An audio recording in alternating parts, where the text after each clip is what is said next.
안녕하세요. 커피앤톡입니다. 오늘도 와주셔서 감사드리고요. 바로 사연 읽어보겠습니다. 시골쥐, 서울쥐 이야기를 아시죠?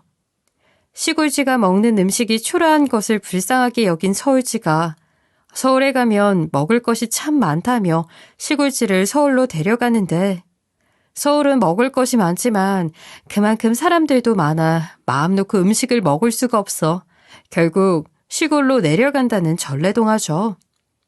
저도 살면서 시골쥐를 만난 적이 있어요.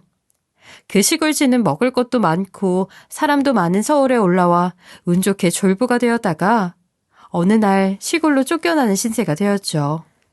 개가천선하지 못하고 경거망동하다가 백일목만 꾸고 사라진 불쌍한 시골쥐는 바로 저의 전 동서입니다. 남편과 저는 형편이 비슷한 집안에서 자랐어요. 넉넉하진 않지만 화목한 서민 가정에서 몸과 마음이 건강하게 자랐죠. 닮은 사람끼린 끌리는 건지 고등학교 시절부터 고교 연합 동아리에서 만나 친구로 지냈고 대학교 때까지 연락하며 지내다가 자연스럽게 결혼까지 이어진 케이스예요. 우리 집은 결혼한다고 집 사주고 하는 집은 아니야. 그러니까 혼수 같은 건 생각도 하지 마. 그냥 조촐하게 검소하게 식 올리고 대출받아 집 사서 그거 갚으면서 살자. 남편은 현실적인 사람이었고 저희 집도 비슷한 형편이라 오히려 먼저 그렇게 말해주는 게 부담되지 않고 좋았어요. 알고 보니 남편이 그렇게 된 데는 시어머니의 특별한 교육 철학이 있더라고요. 안녕, 너 참 예쁘구나. 우리 곰탱이 같은 아들이 결혼하겠다고 하니 난 무조건 대환영이었어. 사람이 20살이 넘으면 자기 앞가림은 하고 살아야 하는데 얘가 지금까지 집에 얹혀 살고 있으니 좀 답답했거든. 참, 나는 결혼한다고 집 해주고 그런 시어머니는 못 돼. 돈도 없고 그러고 싶지도 않고. 너희가 결혼하는데 내가 왜 집을 사줘야 하니? 우리 집도 산지 얼마 안 됐는데 그리고 너도 하나도 해올 것 없어. 집안 살림은 너희끼리 방 얻어서 하나씩 마련하면 될 거고 이래저래 결혼 생활하다 보면 돈 들어갈 일 천재인데 굳이 혼수며 예단이며 그런 거 할 거 없다. 절대 노노야. 대신 내가 반지 하나씩은 선물할게. 너희 둘의 시작을 축하하는 의미에서. 시어머니는 나이에 비해 굉장히 트인 분이었어요.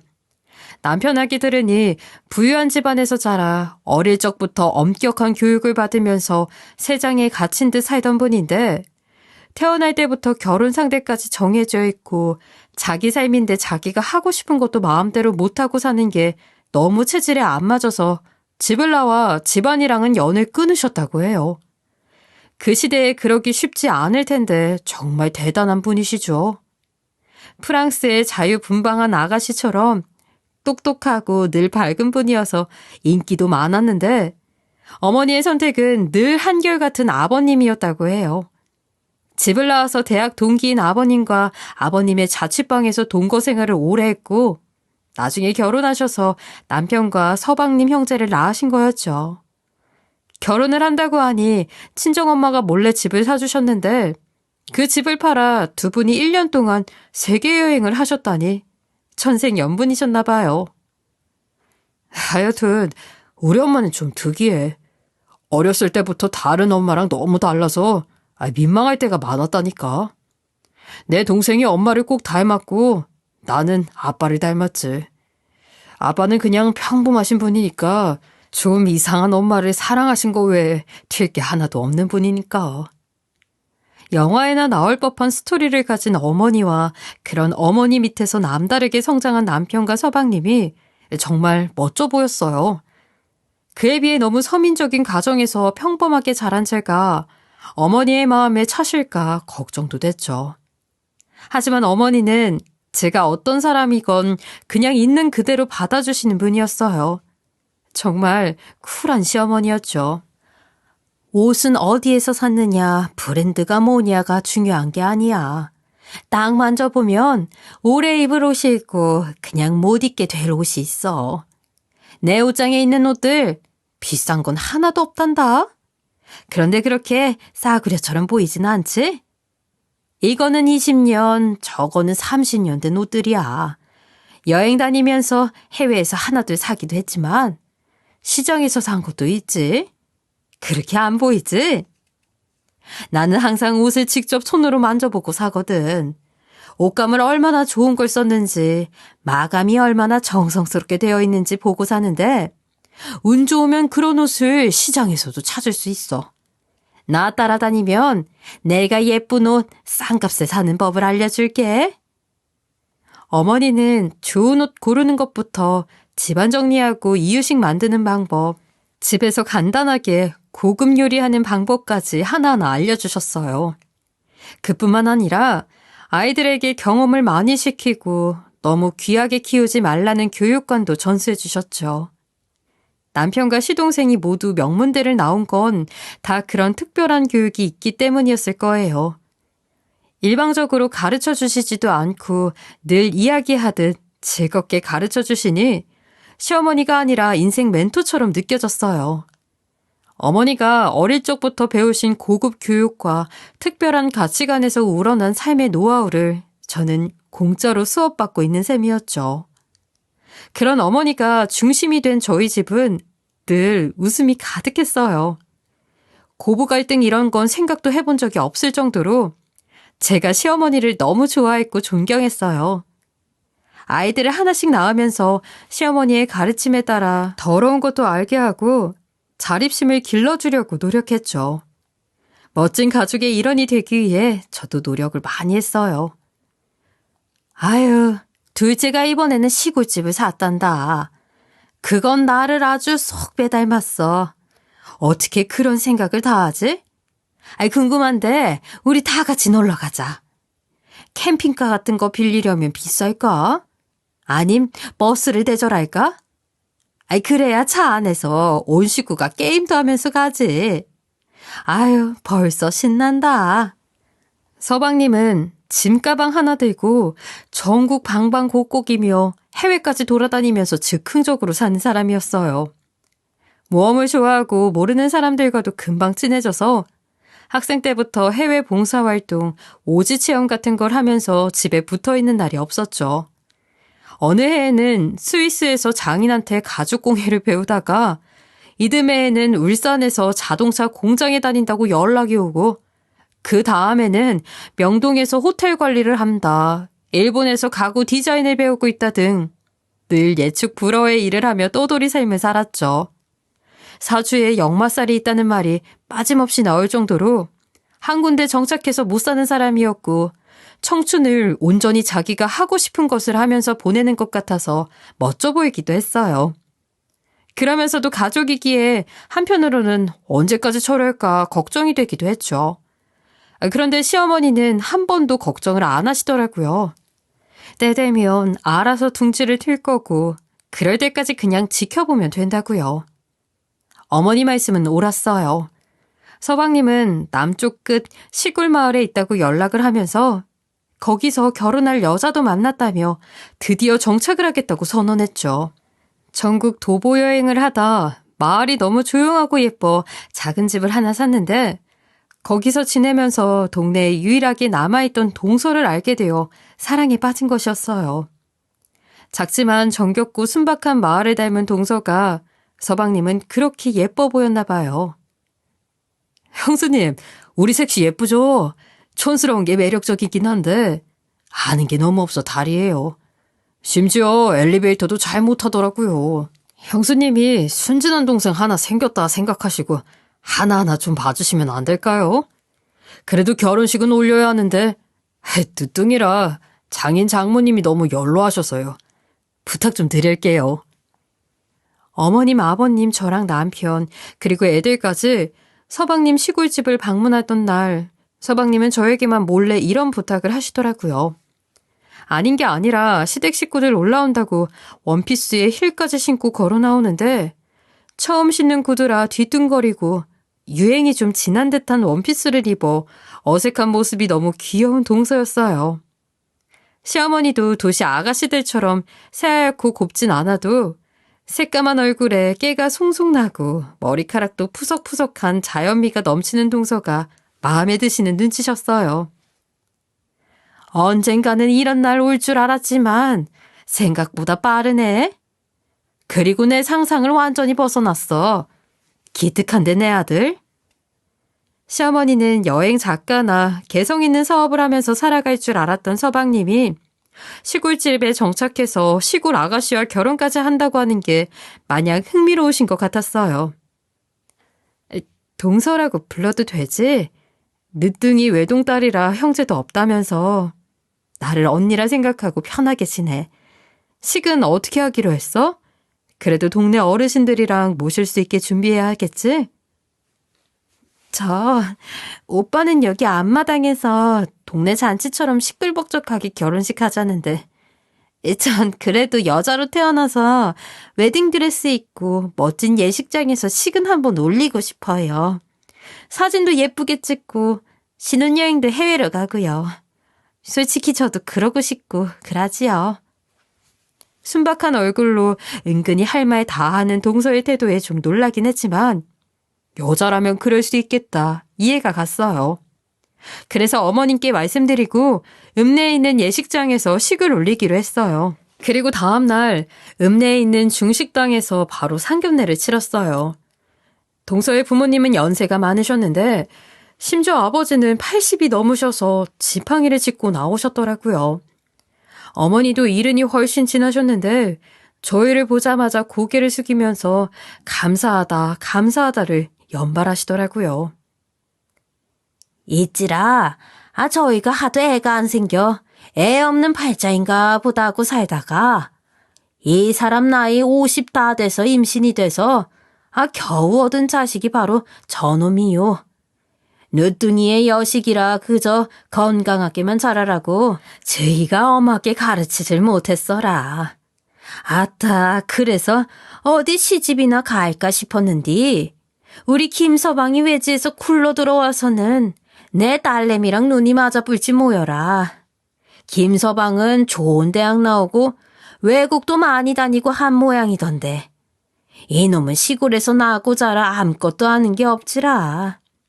그저 잘 좀 부탁드리고 내 해줄 건 하나 없어도 감사하다는 절은 한번 드려야 되지 싶네요.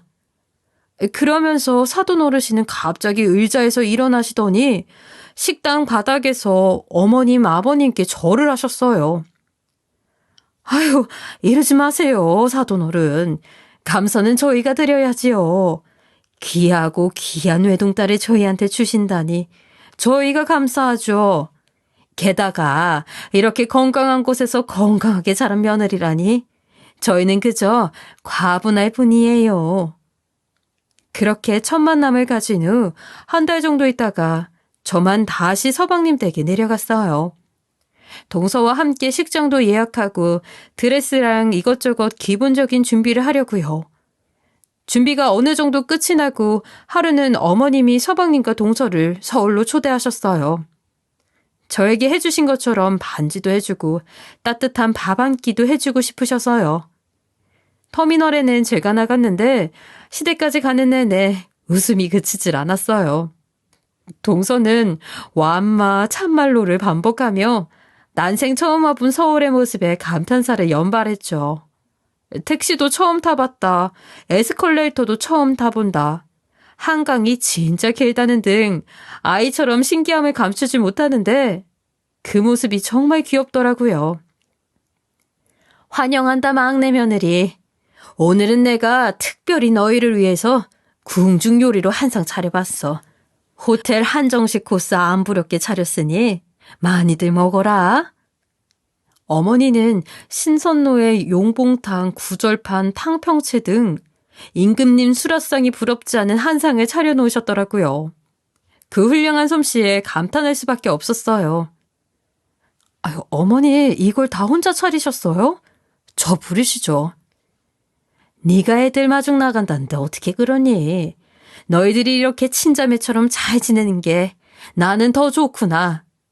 그래서 말인데 시 끝나고 나 친구 좀 만나러 다녀와도 될까? 독일에 갔을 때 만난 친구가 있는데 얼마 전에 시한부 선고받고 마지막 정리 중이라고 연락이 왔지 뭐야. 아휴, 젊었을 때 같이 여행 다니고 했던 내 생각이 그렇게 난다고 보고 싶다고 하는데 어떻게 안 가보니 1년 정도 걸릴 것 같은데 너희끼리 잘 지낼 수 있지? 당황스러웠지만 어머니에게는 남다른 의미의 여행일 것 같아 그러시라고 했어요. 서방님하고 상의해서 반반씩 용돈도 두둑이 챙겨드렸죠. 이제 동서도 있으니 제사며 명절도 둘이 함께하면 어떻게든 되겠지 싶었어요. 어머니는 정말 시기 끝나자마자 바로 출국하셨어요. 어머니를 배웅하면서 시어머니의 빈자리를 잘 채워야겠다고 생각했죠. 그래서 시집와 어머니가 제게 해주신 것처럼 시간이 날 때마다 동서에게 좋은 옷 고르는 법, 깔끔하고 알뜰하게 살림하는 법, 한식에서 중식, 양식까지 다양한 요리 방법까지 하나하나 전수해줬어요. 동서는 하얀 도화지 같은 사람이라 저랑 하는 대부분의 일들이 새로운 경험이었고 거부감 없이 잘 배우더라고요. 시골에서 워낙 없이 자라 그런지 시댁이나 저희가 그렇게 잘 사는 편이 아닌데도 집이 좋다, 너무 예쁘다를 연발하며 부러워했어요. 그렇게 대물림을 하며 지내던 어느 날 동서에게 전화가 왔어요. 아, 형님. 지금 TV 켜보세요. 저희 집이 나와요. 겁나게 이쁘게 나온다니까요. 지금요, 빨리. 동서가 말한 TV 프로그램은 당시에 인기가 높았던 인테리어 예능 프로그램이었어요. 이름만 대면 전 국민이 다 아는 유명 진행자가 나오고 여자 배우랑 아이돌까지 함께 인테리어가 예쁜 집을 돌아다니며 소개하는 프로그램이었어요. 서방님과 동서는 결혼 후 여행을 떠나면서 그동안 미뤄왔던 인테리어를 맡겼었는데요. 저는 미처 가보지 못했었는데 굉장히 특이하고 아늑하게 잘 해놨더라고요. 시골 흙집 느낌도 있으면서 벽난로랑 자쿠지를 들여놓은 독특한 구조가 유럽 별장 같기도 하고요.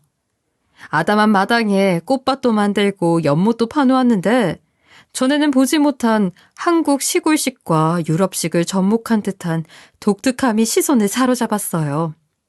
아니나 다를까 방송이 나가자마자 서방님 집은 그야말로 핫해졌죠. SNS에서 유명세를 치르기 시작하더니 여러 방송에 소개되면서 그 지역의 명물이 되었어요. 머리가 좋고 수완도 좋은 서방님은 집을 공유하는 시스템에 접목해 공간 대여 사업을 시작했는데요. 홈쇼핑이랑 협업해서 상품을 내놓으면서 1년치 예약이 꽉 차게 되었고 마을에 다른 집을 몇 채 더 사들여 각각 다른 느낌으로 인테리어를 했고 마을 전체를 하나의 숙박 체험 공간으로 조성했어요. 유명세를 타자 지자체의 지원도 받고 마을의 특산품숍, 커피숍 등 상업시설을 운영하면서 서방님은 그야말로 돈방석에 앉게 됐죠. 날이 갈수록 사업이 커지자 회사 운영을 위해 두 사람은 아예 서울로 이사와 살게 되었어요. 어머, 동서 축하해. 우리는 서방님이 언젠가 한 건 해내실 줄 알았어. 워낙 생각이 남다른 분이잖아.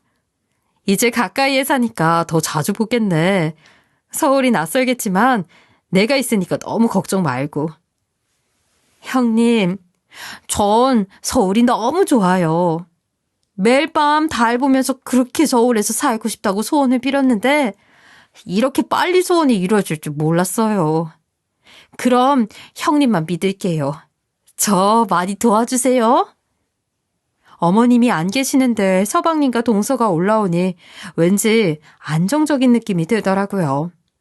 문제는 서방님이 바빠도 너무 바빴다는 건데 시골에 내려가는 일이 자주 있다 보니 동서가 혼자 있는 날이 많아졌어요. 낯선 타지에서 혼자 있는 게 안쓰러워 제가 자주 들여다봤는데요. 동서도 큰 집에서 덩그러니 혼자 있으려니 심심했는지 뚝 하면 저를 불러 같이 있고 싶어 하더라고요. 아휴, 형님, 저 강아지 한 마리 키울까요? 아님 오빠한테 말해서 차 한 대 사달라고 해볼까요? 아파트 처음에나 좋았지 너무 가깝시럽네요.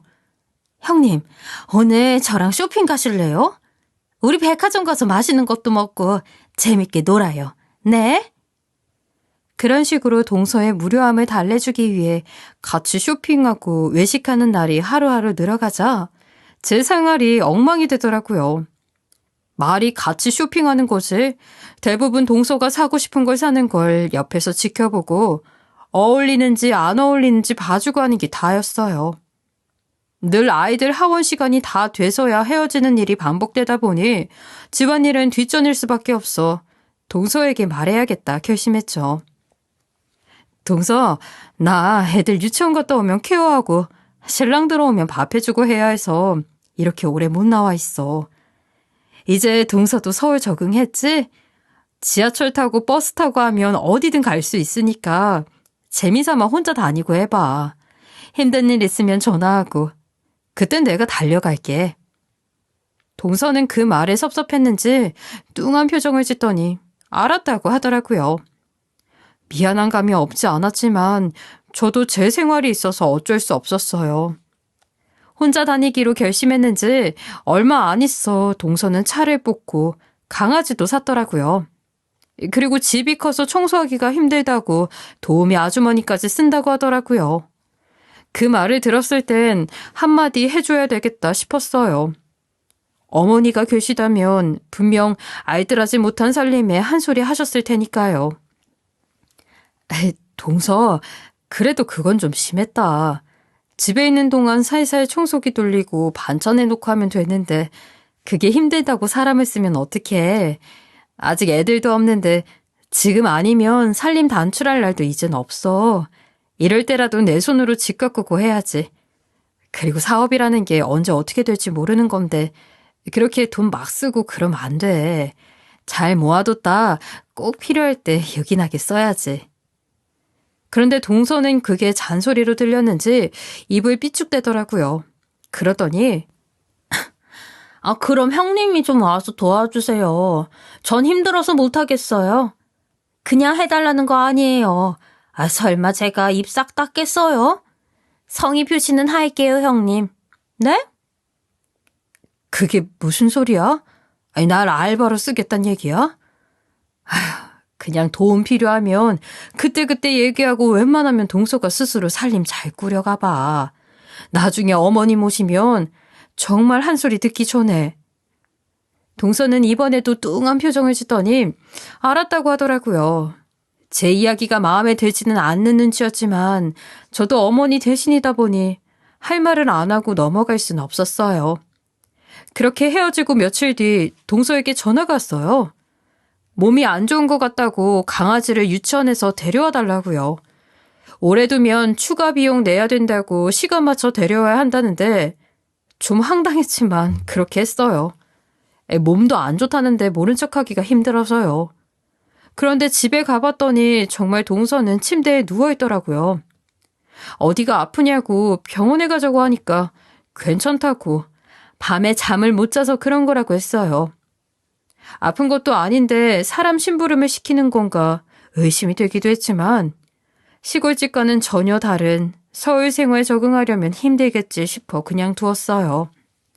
그런데 집에 와서 가방을 보니 5만 원짜리 지폐가 2장이 들어있더라고요. 봉투도 없이 빳빳한 현금이 접혀서 있는 게 딱 동서짓이었어요. 아직 시골 생활 티를 못 벗어서 현금 쓰는 걸 좋아하고 돈 주는 방법도 잘 몰라 시부모님께도 봉투 없이 지폐 접어서 드렸다가 혼난 적이 있거든요. 동서의 행동에 당황해서 당장 전화를 했어요. 어머, 동서, 이거 혹시 동서가 넣은 거야? 뭘 이런 걸 넣었어. 형제끼리 그 정도 편의는 봐주는 거지. 보셨어요? 아니에요.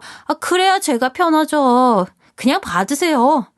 그리고 혹시 괜찮으시면 내일 저희 집에 와서 냉면 안 드실래요? 오시는 길에 저번에 우리 먹었던 그 냉면집에서 냉면 2그릇 사오시면 되는데 돈은 드릴게요.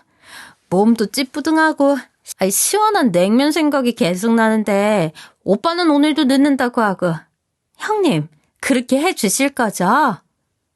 참 어이가 없었죠. 결국 냉면 심부름을 시키는 건데 돌려서 하는 말이었어요. 그런데 한편으로는 혹시 임신한 건 아닌가 해서 그러겠다고 했어요. 그런데 며칠 전에 생리를 했다고 하더라고요.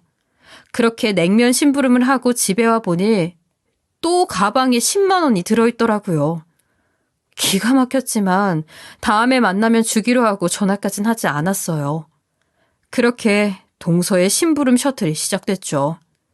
모기가 너무 많다. 모기 좀 잡아달라. 몸이 쑤시고 아픈데 개 산책 좀 해달라. 가구를 샀는데 너무 무거워서 못 들겠다 등 별의별 일로 저를 부르면서 그때마다 현금을 쥐어줬어요. 처음에는 가방에 몰래 넣더니 나중에는 아예 일당 주듯이 지갑에서 꺼내서 바로 주더라고요. 거절도 하고 도로 갖다 주기도 했지만 끝끝내 같은 일이 반복되자 저도 지쳐서 그냥 받았어요. 정말 고맙다는 성의 표시로 순수하게 받아들이기로 했죠. 아유, 애들 고기라도 사 먹이세요. 소고기 끊어드려야 하는데 몸이 영 별로라서. 솔직히 돈이 피쳐 더 편하잖아요. 암튼 매번 도와주셔서 너무 감사해요. 그런데 동서, 젊은 사람이 왜 그렇게 아픈 데가 많아? 시골에 있을 때는 안 그랬잖아. 나랑 병원 가서 검사 받아보는 거 어때? 그랬더니 동서는 한석호 거부하더라고요. 자기가 요즘 밤에 잠을 못 자서 그런 거라면서요. 안 자는 건지 못 자는 건지 알 수 없지만 곧 아기 엄마가 될 사람이라 낮과 밤이 바뀐 채 사는 게 썩 보기 좋진 않았어요. 그래서 걱정한 건데 동서가 정말 이상하게 받아치더라고요. 어머, 형님, 혹시 돈 필요하세요? 보통 1시간 정도 계시면 10만 원 드렸으니까 병원 가는 건 얼마 드려야 하는 거예요? 농담이에요, 농담. 저 괜찮아요. 걱정 마세요. 농담이라는데 뼈가 있어서 웃음이 나오지 않았어요. 돈 좀 번다고 내가 우습게 보이나 짜증이 나기 시작했죠. 그래도 돈 갖고 치사하게 싸우고 싶진 않아 말을 말아야지 하고 참았어요. 그런데 집을 더 넓혀가면서 동서는 더 변하기 시작했어요. 서방님은 자기가 사는 집도 특별하게 꾸며야 사업 이미지가 좋아진다고 아파트에서 청담동 단독주택으로 이사해 아티스트 별장처럼 특별한 감성으로 꾸몄어요. 덕분에 취재하러 오는 방송이랑 잡지사도 많아졌어요. 동서의 차가 외제차로 바뀌고 강아지가 2마리 더 늘었고요. 그렇게 집이 넓어지고 옷차림이 더 화려해지면서 동서의 인성도 변해가기 시작하더라고요. 아유, 어머, 형님. 강남에서 한 번도 안 살아보셨어요? 하긴, 서울 사람들은 다 강남 사는 줄 알았는데, 서울에도 못 사는 사람 많고, 촌스러운 사람도 많더라고요. 그럼 청담동 명품거리 그런 데는 아예 모르시겠네요? 자주 놀러 오세요. 저랑 같이 가보게요. 졸부가 더 무섭다더니 옛날 시골지 모습은 완전히 잊어버리고 서울지 행세를 하는 동서였어요. 말끝마다 잘 모르시죠 라고 하면서 비위를 건들기 시작한 것도 그 무렵이었죠. 자기가 저보다 낫다는 걸 매 순간 확인하고 싶어 안달이었어요. 달라지지 않은 점이 있다면 도움이 필요할 때마다 절 찾는다는 거였죠. 형님, 집들이해야 하는데 오빠 사업 파트너들도 오고 기자들도 온다고 해서 너무 부담돼요. 좀 도와주실래요? 이제는 좀 도와주실래요? 라는 말만 들어도 경기가 날 지경이었어요. 가기 싫은 마음이 앞섰지만 서방님의 부탁도 있었어요.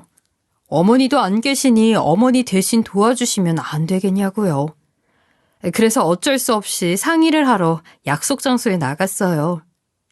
동서는 미리 고급 레스토랑을 예약해놓고 절 기다리고 있었어요. 중요한 부탁을 할 때 먼저 예약하고 기다리는 거라고 어머니한테 배운 걸 대물림 해줬는데 그건 잘하고 있더라고요. 그런데 레스토랑에서 비싼 코스 요리를 시키면서 동서는 집들이 걱정을 핑계로 자랑을 늘어놓기 시작했어요. 집이 너무 커서 문 열어주러 가는데도 한나절이라니까요. 앞에 막힌 뷰도 하나도 없고 관리 아저씨가 동네 입구를 딱 막고 있어서 잡상인도 없어요. 저희 옆집에는 그 아침 드라마 나오는 키 작은 여자 탤런트 있죠. 그 여자가 산다니까요. 이런 동네에서 살면서 집들이를 대충 할 수도 없고 청담동에선 다들 그런다는데 요리사를 불러야 할까요? 아니면 아예 행사업체를 섭외할까요? 요리사는 무슨, 내가 도와줄게. 우리 둘이 뚝딱하면 되지. 그런데 왜 돈 냈어? 네? 어머, 형님, 어떻게 그런 집에서 식구들이나 먹는 음식을 내나요? 아, 정말 형님 너무 귀여우시다.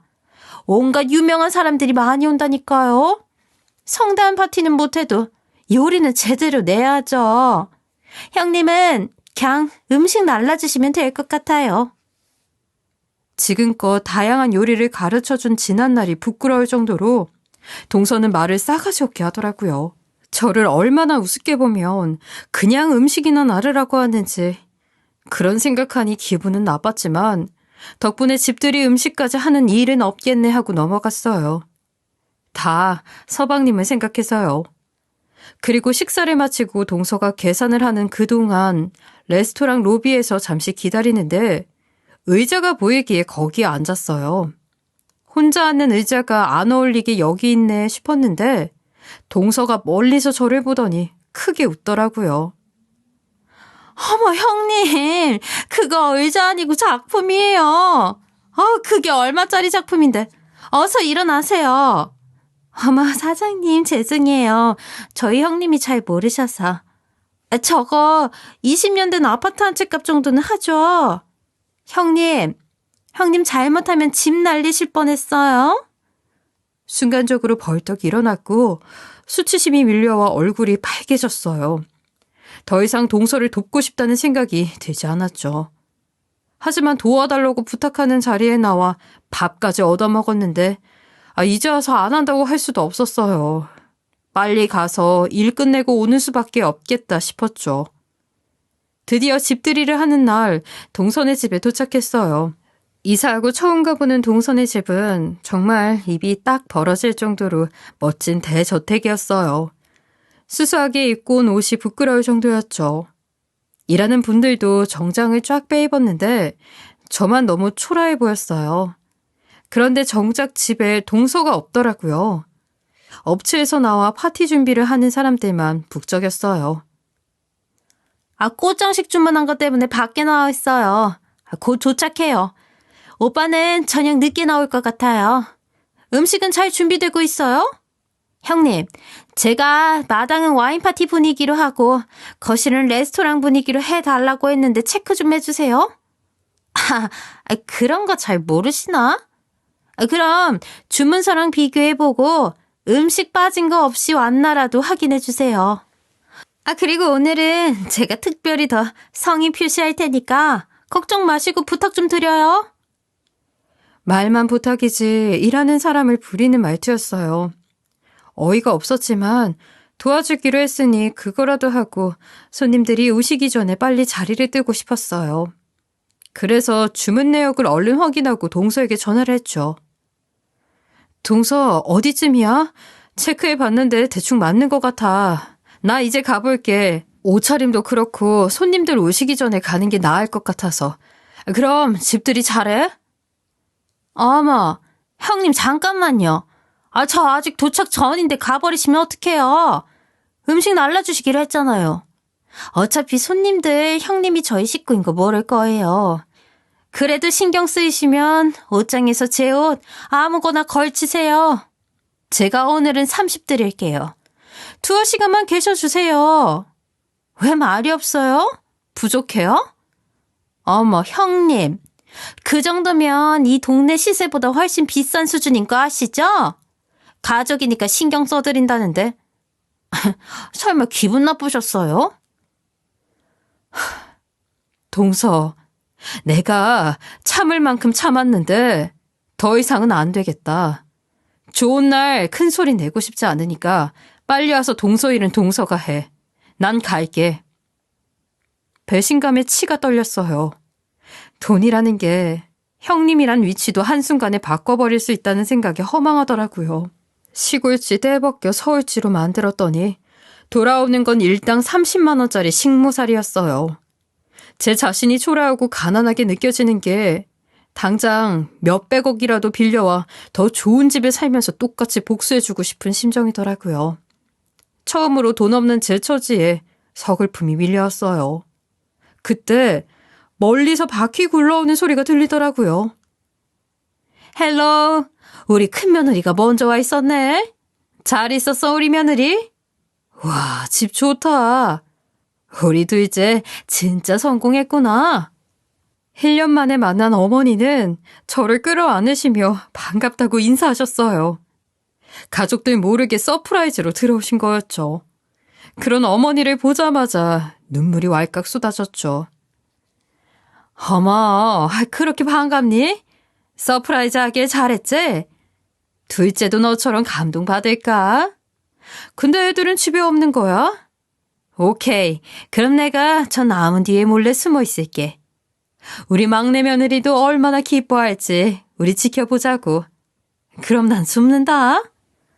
설마 제가 그동안 속을 끓이고 있는 줄 전혀 몰랐을 어머니는 아이처럼 이 나무 저 나무에 숨으면서 신이 나 계셨어요. 내 속도 모르고 그러시는 모습이 솔직히 야속했죠. 그리고 몇 분 뒤 마치 약혼식이라도 하는 양 한껏 차려입은 동서가 집에 도착했어요. 저를 보자마자 한아름 안고 온 꽃을 안겨주며 짜증을 내더라고요. 아니, 손님들 곧 들이닥치는데 가만히 있어서 뭐 하고 있어요? 제대로 체크하신 거 맞죠? 어머, 저거 마당으로 나올 게 아닌데. 형님, 제가 말씀드렸잖아요. 마당은 와인 파티 콘셉트라고. 그게 뭔지 모르면 저한테 물어보라도 보시지. 일단 빨리 저거 안으로 다 옮겨주세요. 빨리요. 동서는 작정하고 식모 취급을 했고 자기가 부리는 하녀가 농땡이를 피우는 걸 본 주인처럼 굴기 시작했어요. 멀리서 서프라이즈를 위해 동서한테 몰래 다가오시던 시어머니와 눈이 마주쳤는데 그런 동서를 보더니 충격을 받은 듯 다시 나무 뒤로 잽싸게 몸을 숨기시더라고요. 형님, 뭐 하시는 거냐고요? 그러고 서 있지만 말고 빨리빨리 이것 좀 옮기세요. 30 드린다니까요. 빨리 하고 손님들 오기 전에 가시면 되잖아요. 참말로 징그럽게 답답스럽네. 그 말을 듣고는 더 이상 참을 수 없었어요. 사람들이 다 보고 어머니도 지켜보시는 걸 알았지만 저도 감정이 폭발해 소리를 지르고 말았죠. 동서, 내가 여기서 일하는 식모야, 하녀야? 뭐? 30 줄 테니 빨리 하고 가? 진짜 보자 하니까 어디서 버릇없이? 갑자기 부자 되니까 눈에 뵈는 게 없니? 돈만 주면 내가 당장 꼬리라도 흔들 줄 알았어? 내가 굶어 죽는 한이 있어도 네 돈은 안 받는다. 그리고 어머니가 계시건 말건 집으로 가려는데 결국 동서가 바닥인 인성을 드러내더라고요. 아니, 이 여자가?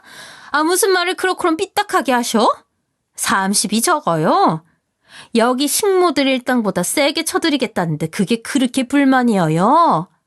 아닌 말로 형님 형편에 그 정도면 가분한 거 아니에요? 참나, 식모는 싫고 그지는 좋다. 그러니까 여지 그럼 그 모양 그 꼴로 살지. 그래도 식구라고 상대해줬더니 어디서? 그때 시어머니가 손님들을 위해 준비되어 있던 파스타 소스를 가져다가 동서의 머리 위에 부어버리셨어요.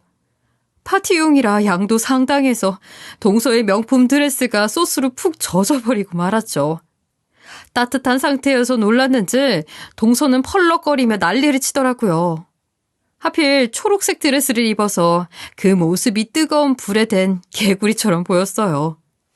저를 비롯해 일하는 모든 분들이 일제히 하던 일을 멈추고 충격적인 장면에 입을 다무질 못했죠. 얘가? 너 어디서 배워먹은 말버릇이야? 나 없는 동안 네 형님한테 이따위로 군 거니? 순박한 줄 알았더니 아주 인간 말종이구나 너. 그제야 어머니를 알아본 동서는 깜짝 놀라 주저앉았고 당황해서 아무 말도 못했어요. 마침 서방님의 사업 파트너며 방송국 관계자, 기자들이 카메라까지 대동해서 들이닥쳤죠. 동서의 모습을 보고 놀란 손님들이 주춤하자 어머니가 상황을 정리해 주셨어요. 죄송한데 오늘은 외부 행사가 아니라 집안 기강부터 바로 잡아야 해서 이만들 돌아가 주셨으면 좋겠습니다. 제가 사람을 잘못 들여서 못 볼 꼴을 보였네요. 실례가 많았습니다. 다음에 더 좋은 자리에서 다시 모시죠. 교양과 예의를 갖춘 어머니의 태도에 손님들은 일제히 돌아갔고 일하는 분들도 눈치껏 하던 일을 정리하기 시작했어요. 그러는 동안 동서는 손이 발이 되도록 소스를 잔뜩 뒤집어 쓴 몰골로 어머니께 빌고 있었죠. 아유, 어머니 그게 아니라 하시방 그런 게 아니라 오해를 하신 걸란게요. 제가 잘못했어요. 제가 잘못했어요, 어머니. 오빠한테는 말씀하지 말아주세요. 제가 어떻게 하면 되겠어요? 예? 어머니, 저 좀 살려주시죠. 직접 이 눈으로 봤는데 오해는 무슨 오해? 내가 제일 혐오하는 게 식구끼리 우애 없이 사는 거다. 그런데 손이 동서를 함부로 하고 멀쩡한 가족을 산산조각내? 사람이 은혜를 모르고 돈 앞에서 사람이었다, 개였다를 반복하면 되겠니? 그 버릇 평생 못 고친다. 넌 아웃이야. 넌 우리 식구이자 아니다. 어서 나가! 어머니는 못마땅하신 걸 절대 참고 보시는 분이 아니셨고 그걸 잘 알기에 동서는 더 몸을 숙여 빌고 또 빌었어요. 심지어 제 발까지 잡고 빌더라고요. 청담동 사모님에서 하루아침에 시골지로 돌아가야 하는 기로에 서 있었기 때문에 절박할 수밖에 없었겠죠. 형님이 말 좀 잘해주세요. 제가 그동안 잘했잖아요. 형님 많이 챙겨드렸잖아요. 오해라고 말 좀 해주세요. 에? 잘해. 많이 챙겨줘. 네가 낮잠 퍼질러 자는 동안 너희 집 개 산책해주고 먹고 싶은 거 배달하고 여기 와서 음식 나르는 거 뭐 그런 거? 그때마다 5만 원짜리 몇 장씩 던져주면 오해가 아닌 게 되는 거니? 동서, 그럼 이렇게 하자. 나한테 사과를 해. 그럼 나도 돈 줄게. 10만 원이면 되지. 그리고 먹고 떨어져. 그게 동서가 좋아하는 방식 아니야? 얼마 뒤 서방님이 집에 왔고 놀라운 광경을 보곤 충격에 빠졌어요. 냉철한 서방님은 동서 앞에서 당장 이혼 절차를 밟을 테니 친정에 가 있으라고 하고 상황을 깨끗이 정리하더라고요. 한번 마음 돌아서면 뒤도 안 돌아보는 성격이 어머니와 꼭 닮았으니까요. 그리고 저에게 아무것도 몰랐다며 머리까지 조아리고 사과를 했어요. 동서는 끝까지 버텼지만 서방님은 택시를 불러 동서를 태워보냈고 동서는 결국 이혼을 당하고 노부모와 으스러져가는 시골집에서 다시 살게 됐어요. 혹시나 사업을 위해 서방님이 내려오면 한번 볼까 하고 기다려봤지만 서방님이 그 마을 집을 다 처분하고 다른 지역에서 사업을 시작하면서 그것마저도 물거품이 되었죠. 청담동 사모님의 삶은 하룻밤 꿈처럼 되어버렸고 이젠 노부모와 시골집에서 느리고 소박한 삶을 살게 된 거죠. 한때 소가리를 했던 제 마음을 가족들이 진심으로 다독여주면서 저희 가족은 예전의 화목함을 되찾을 수 있게 되었어요. 얼마 전 서방님은 같은 사업가인 여자친구를 만나 새로운 사랑을 시작했고요. 어머니는 여전히 우리 가족의 중심이자 기둥으로 저의 든든한 인생 스승이 되어주고 계시죠. 이번 일을 계기로 제 아무리 암적인 존재가 위협해도 서로에 대한 믿음과 사랑이 견고하다면 가족이 든든하게 유지될 수 있다는 걸 깨닫게 되었어요. 여러분도 곁에 있는 가족의 소중함을 느끼면서 행복한 가정 이루셨으면 좋겠네요. 긴 이야기 들어주셔서 감사합니다. 지금까지 커피앤톡이었습니다. 오늘도 끝까지 함께해 주셔서 감사하고요. 다음 영상으로 또 찾아뵙겠습니다.